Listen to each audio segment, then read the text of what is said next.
वाईट म्हणजे सगळं इथे राहतं. गेम साठी झपाटलेला, जिंकण्यासाठी झपाटलेला. करेक्ट ती बरोबर बोलते. ऐक ती काय बोलते. ऐकतोय दीपाली, गेम साठी बिंदास पण असतो. आम्हाला विचारलं पण का नाही ना, तसंच असतो ना. आपण एकेकाला विचारत होता. का टाइम वेस्ट करायचं तिचं, एवढं आली आहे का वेस्ट करायचं ना.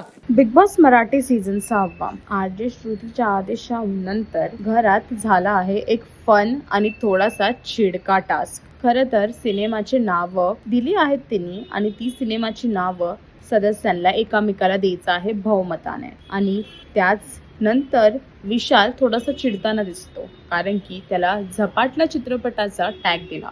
तर त्याचं असं म्हणणं आहे की चांगलं तुम्ही स्वतः घेताय आणि वाईट जे आहे ते तुम्ही मला देताय, कारण की बहुमत होणारच आहे. काट्याचे 4 मेंबर्स आहेत आणि अनुश्री आणि तो फक्त टोळीचे वाचले आहेत असं त्याचं म्हणणं आहे.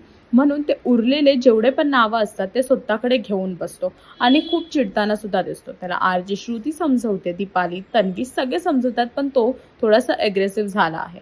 कदाचित त्याला हर्ट झाला आहे किंवा तो ओव्हर ऍक्टिंग करत आहे. तुम्हाला हा एपिसोड बघितल्याच्या नंतर विशालचा बिहेवियर कसा वाटला कमेंट करून नक्की सांगा.